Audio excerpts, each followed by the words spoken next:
last-minute shakeup at 5:30 a.m., laundry situation not good. And when your focus is on helping your clients, it's easy to forget about yourself. But NASM knows trainers. Morning, Ryan. Is okay. And staying in front of the day isn't always as simple as 1, 2, 3. So when the unexpected has you pressing pause, what's the latest on creatine? I'm going to get back to you on that. let NASM1 help you press play. Visit NASM.org to sign up for a membership today. You're listening to the Mindful Drinking Podcast with Derek Brown on the NASM Podcast Network.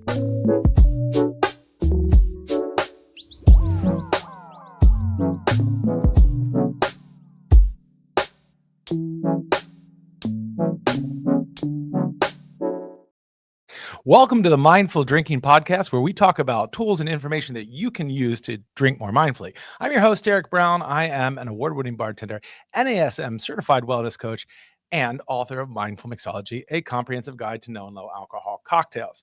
And it's here. The holidays are here. And that means with it a little bit more stress, right? It is well documented that the holidays can be stressful for a variety of reasons, which we can go into detail later. But it happens. And with stress comes drinking, right? So that's pretty common. If you have to talk to your sort of little off uncle about the billionaire government reform, that gets weird. That's a weird conversation. I know you don't want to go there. And so then the eggnog comes out and you take a few more sips than you intended. So we're going to talk a little bit about some strategies that you can use to drink more mindfully. Specifically, we're going to zoom into one. I've talked about my RATE acronym before: replace, avoid, temper, and elicit help. Today, we're going to zoom in on the temper part of it, and specifically zebra striping. But we'll get into that in a minute. I know that you can see right next to me is Maria Bastasch, for those who are listening in Radio Land. She is sitting here right next to me, my partner and my partner in life. So partner in business and partner in life, Maria Bastasch, who is also a beverage expert. She has worked for some of the top Michelin-starred restaurants in Washington, D.C., a wine expert, a sommelier, creative director for a drink company, and a co-founder of Mindful Drinking Fest, which we'll get into later. But welcome to the show, Maria. Thank you so much for having me, Derek. Yeah, I'm glad. This is our first podcast together. So please give us notes. Let us know how we do it. Yeah. But in the meantime, I just want to start by asking you a question, because I know, look, I don't drink alcohol usually. Sometimes I will try it for work, right? Because I create cocktails. I, have to try different spirits. But in a recreational way, I don't drink alcohol. But, mindful drinking is a whole range of different ways that we approach alcohol, and you do drink alcohol occasionally. So I just want to ask you how that works, how you got to that point, and just let you share a little bit about that. Yeah, absolutely. Well, it was definitely a journey because, as you mentioned, I have worked in the beverage industry, specifically in bars and restaurants, for many, many years. So alcohol was literally my career. And as many of us know, especially those of us who are in the beverage industry, drinking is a regular part of socialization. It's, how you interact with people after work, et cetera, et cetera. Yeah. Not to mention, you need to taste things in order to properly sell them. So it wasn't until 2019, when I was actually diagnosed with an autoimmune disorder called lupus, that I really took a hard look at the role that alcohol played within my life. And it's been a journey. It's been a journey from that point up until now. And I would say it's still even evolving. But I went from drinking a lot to now very few and far between, although I still will occasionally enjoy a glass of wine here or there, especially because I love wine and there's a connoisseurship element to it for me. I think that the biggest strategy and the biggest theme in that journey was giving myself the space to really understand what I wanted my life to look like and what role alcohol was actually going to play in that world. Yeah. Well, that's amazing. Thank you for sharing that. Yeah. I've seen the journey, and it's been an amazing one. And definitely having to contend with an autoimmune disorder. I think a lot of people out there have different medical and health conditions that might lead them to this show, right? Where you are drinking mindfully, not necessarily because you came to it through some kind of substance use issue, because you came through it through a, ethical decision making. It was thrust upon you. And so you have to make decisions. So I think with that comes some challenges, because you're like, where do I start? What can I do? How can I approach this when it is a world steeped in alcohol? I mean, if we're going into holidays, it doesn't really matter what holiday you celebrate. Even if you just celebrate the cold, dark and night, chances are you are drinking with your friends during the holidays. So let's just talk a little bit about how you approach that, how you have approached that. And also I want to clarify one thing. We met in a bar. Right. It's true. It is true. Yeah. I mean, I think that, look, alcohol is can be this incredible tool, just like anything else. And so during the holidays, it's one of the features and sort of even maybe the excuses that people will lay out on the table for, here's why we're gathering together. And I think that increases during the holidays. And so I think it's really interesting and actually an act of creativity to start to look at what other reasons are we putting out on the table? Why are we gathering in the first place? And what tools can we bring in to support those social experiences, those celebrations? Maybe it's alcohol, but there's actually a whole host of other things that we can bring in. So I think that's really what we talk about so often. Yeah. I love when you frame it alcohol as a tool.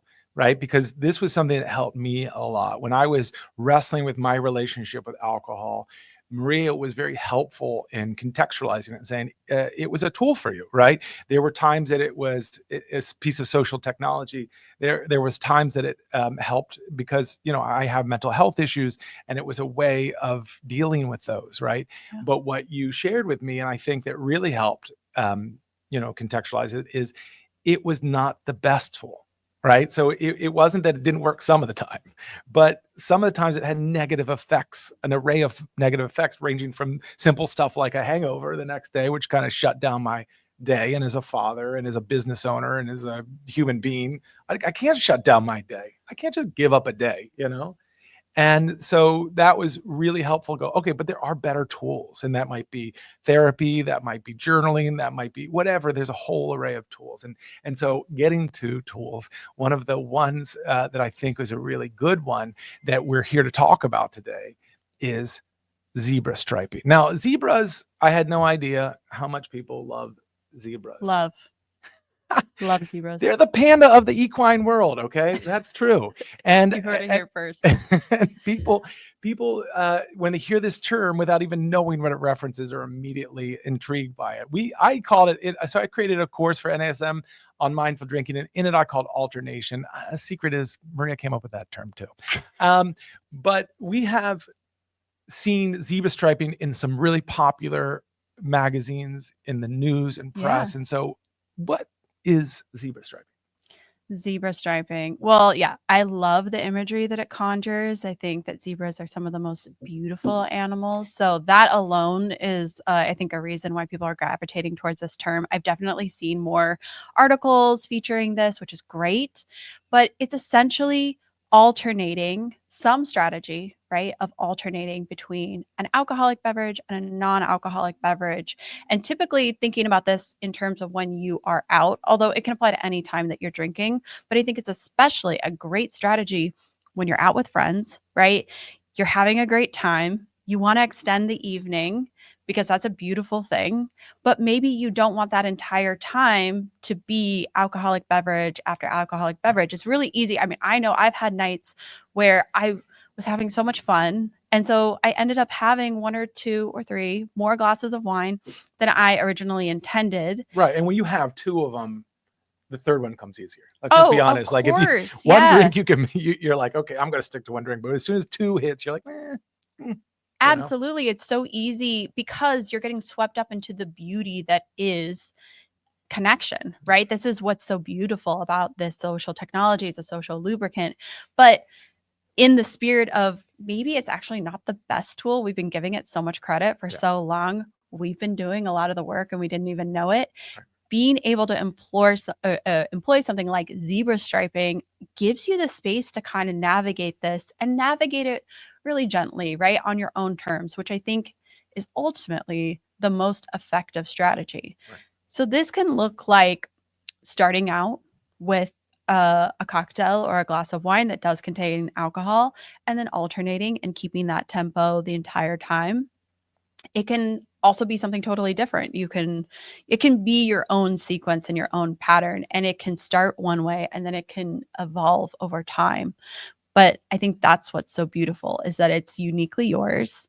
And it also is a great way to maybe make your personal relationship or your journey with alcohol just yours. Right. We don't always want to have a conversation with everyone about changes that we're making. Your uncle, you don't want to have a conversation with, you don't want I to get trapped in the corner with him. No, I don't. Not I your really don't.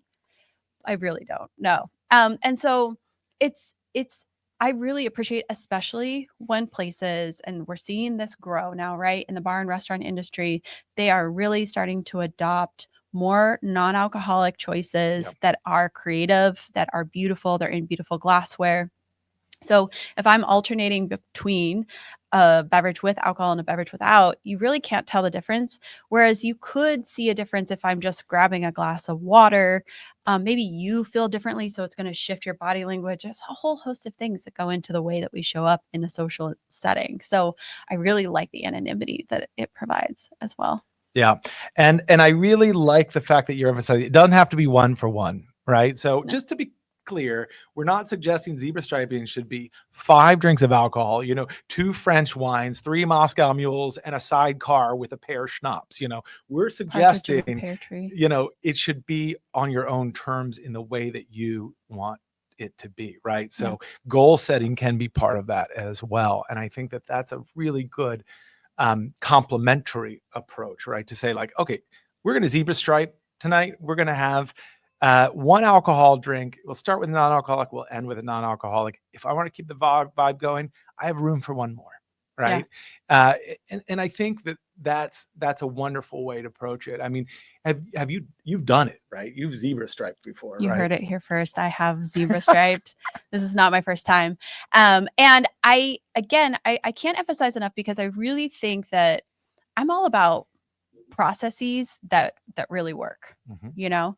And so, especially when I was looking at my journey, my relationship to alcohol, and going from being in the industry, drinking almost every night, consuming alcohol on a regular basis, to transitioning, looking at where I am now, where it's, very infrequent actually that I'll consume alcohol. But when I do, it's my choice. I feel great about it. And, it's so night and day. But I think that transition really was centered in being compassionate and also non-judgmental, and giving myself the space to understand what this world was going to look like. So this is a strategy that you can mold to wherever you are, right? To meet yourself where you're at in that moment.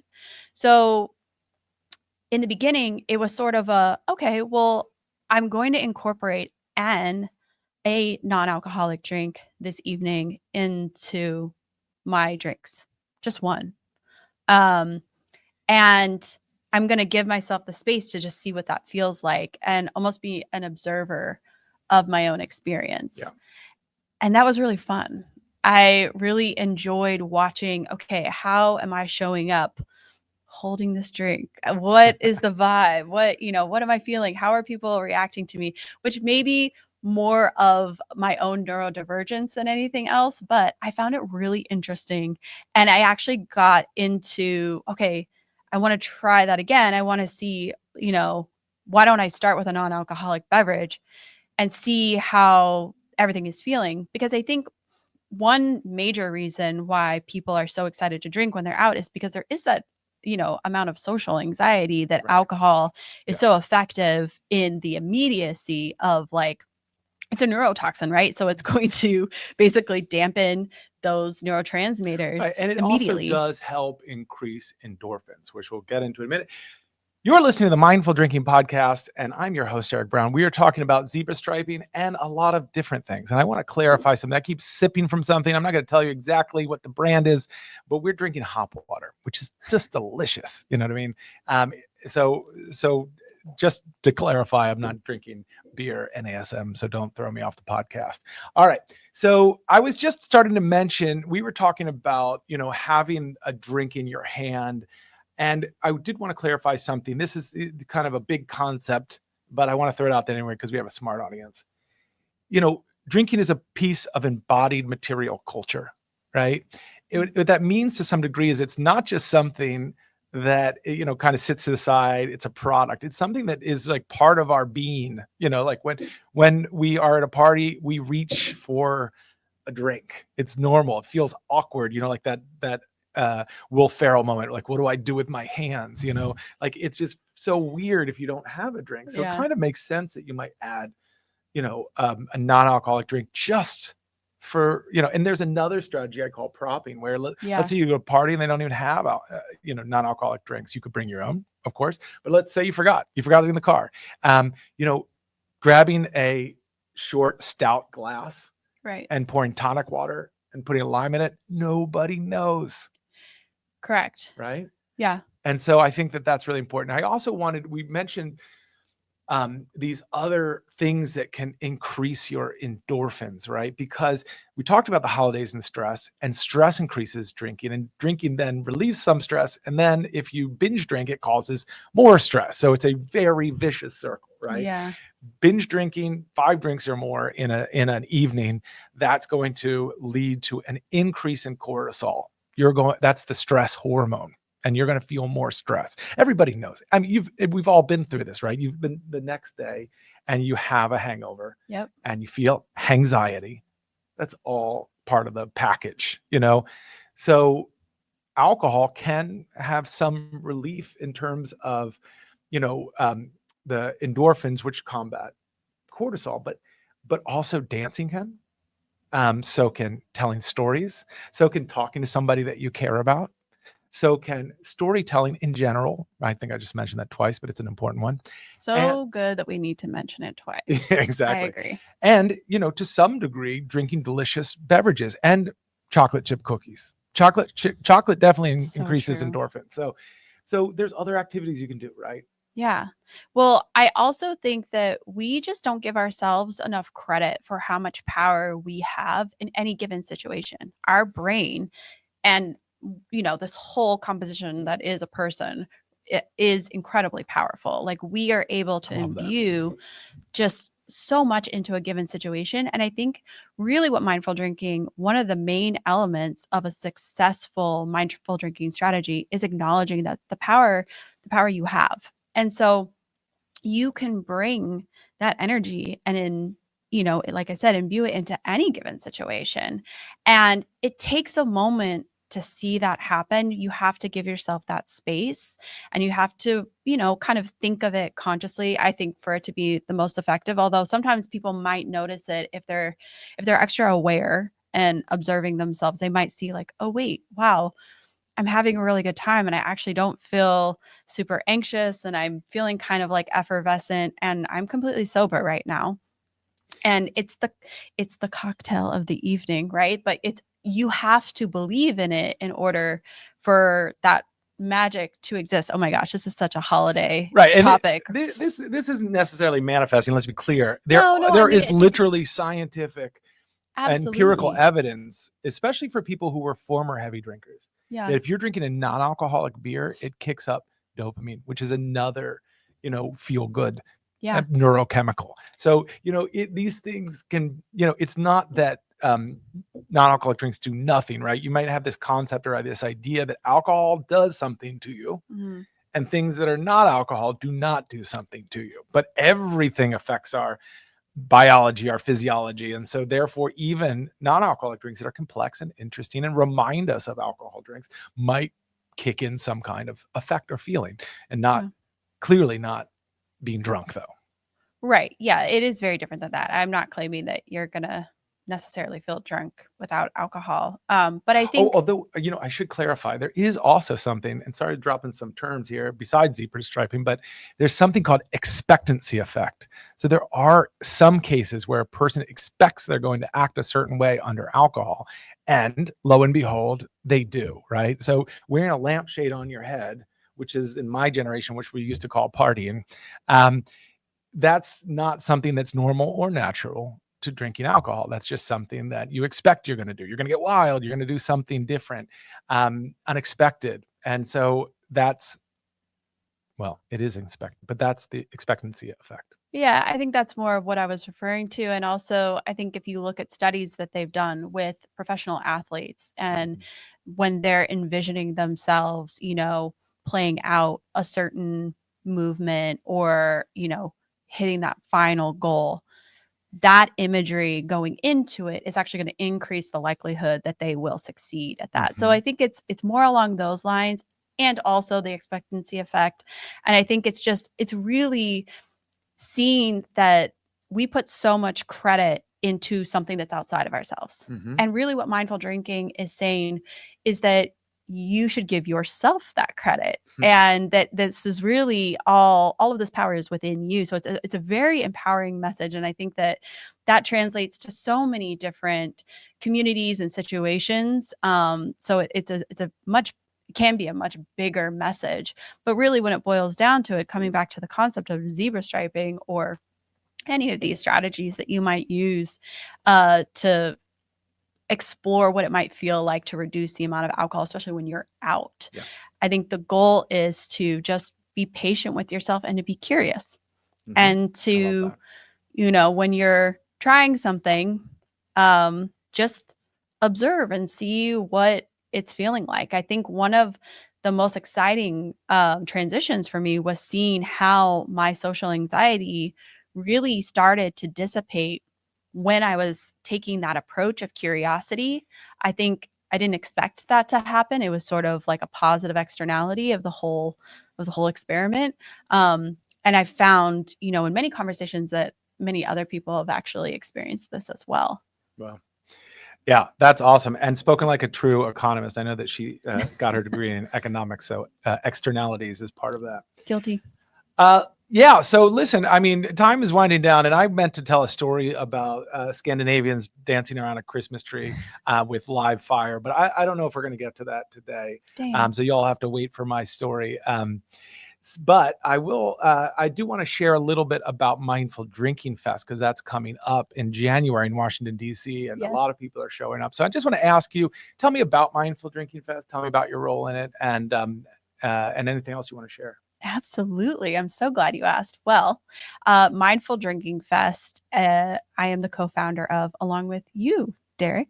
Wow. And it is a festival that's been going on for several years here in Washington, D.C. But essentially, this is a social wellness festival.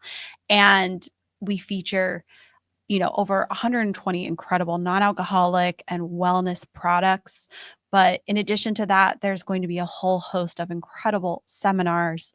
We're talking leaders in their field from the non-alcoholic beverage industry to the wellness industry to various other industries.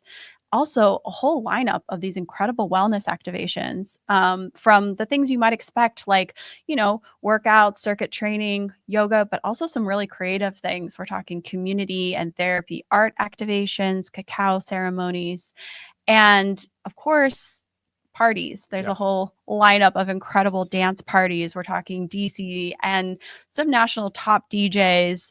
It is definitely a weekend in January that you do not want to miss. And it's going to be right here in Washington, DC in Union Market. So we're very excited. That's awesome. One plug. Where do we get tickets? Oh, well, we will share the link, but you can find it on the Mindful Drinking Fest website, of course. And you definitely want to snag them now because they are going quick. Awesome. Well, that's what we have for you today. Now you know how to zebra stripe. Now you know a couple different strategies, propping, and various other ones as well. And it's been a real pleasure speaking with you, Maria. I always get to do it, but this is such a unique forum, and it's really always amazing to learn more about you.